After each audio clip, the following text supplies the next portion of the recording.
Evanjelista Matúš píše: Ján bol v žalári. Keď počul o Kristových skutkoch, poslal k nemu svojich učeníkov opýtať sa: Ty si ten, ktorý má prísť, alebo máme čakať iného?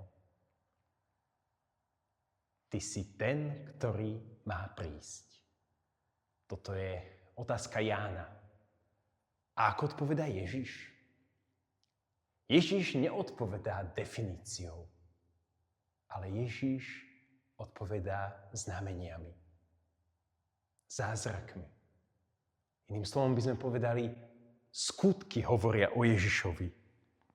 Lebo v Evanjeliu sa ďalej píše: Choďte a oznámte Jánovi, čo počujete a vidíte.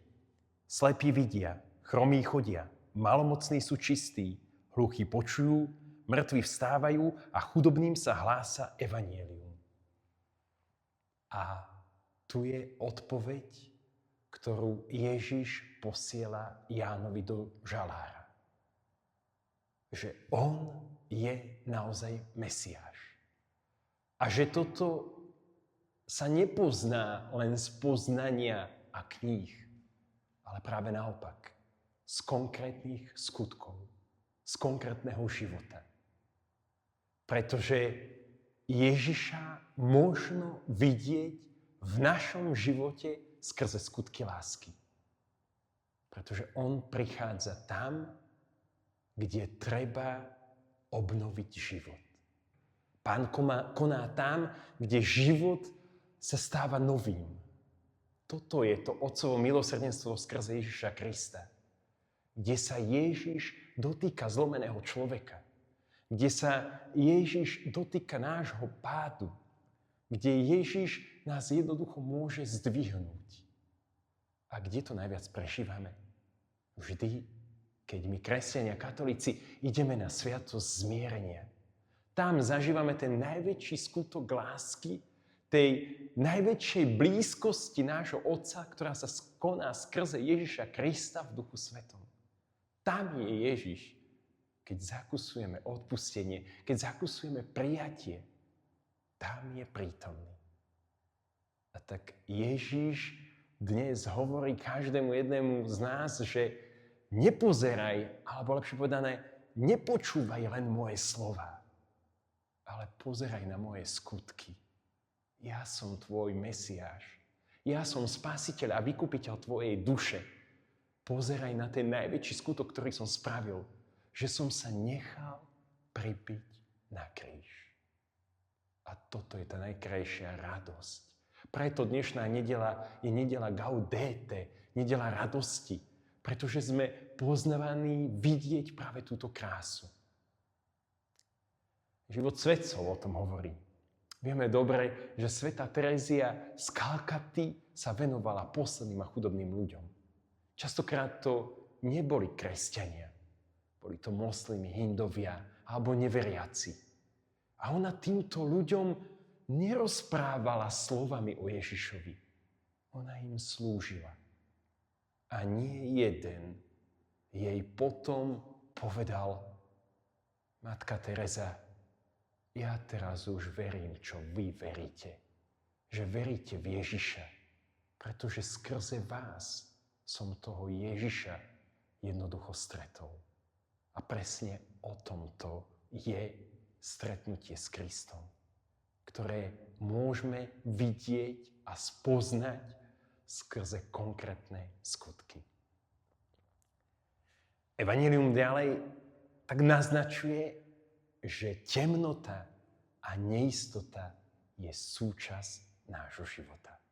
Aj ten najväčší svetec, ako je Ján Krstiteľ, zrazu má neistotu. Hoci sám počul, veď pokrstil Ježiša Krista, sám sa s ním stretol.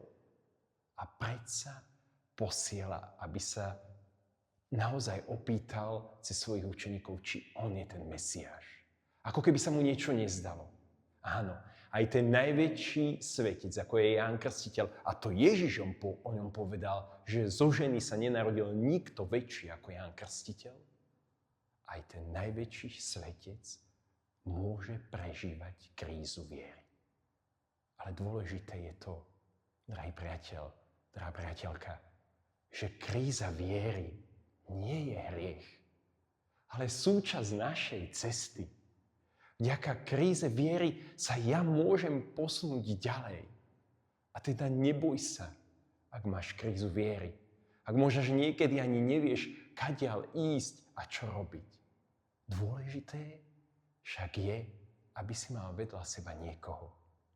Mať priateľa, s ktorým môžeš rozprávať o tejto kríze, ktorému môžeš zo srdca jednoducho povedať to, čo tam máš.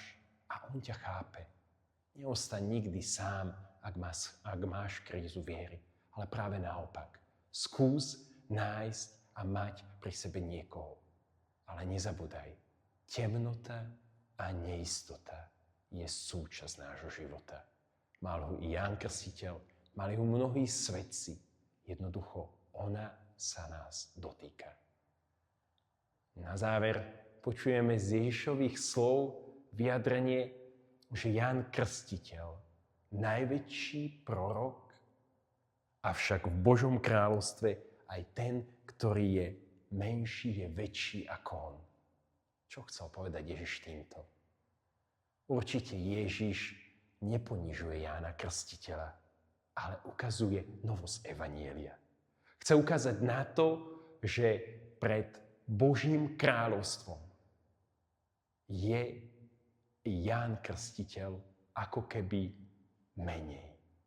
On bol najväčší prorok pre tento svet, ale Božie kráľovstvo a brány Božieho kráľovstva pozývajú všetkých v rovnocennosti. A teda, ak sme prijali Krista, tak práve tento Kristus nám pomáha prekročiť hranicu starého zákona a vidieť náš život ako vzťah s ním. Nie ako naplnenie zákona, ale ako vzťah, ktorý môžem prežívať. A teda vďaka tomuto vzťahu môžem mať opravdivú radosť. Drahí priatelia, pozvánka dnešnej nedele Gaudete je práve to, aby sme žili Božie kráľovstvo tu na zemi konkrétnymi skutkami lásky. Lebo to Ježiš skrze tieto skutky k nám hovorí, no zároveň my sa môžeme stať Kristom pre tých druhých, keď konáme tieto skutky.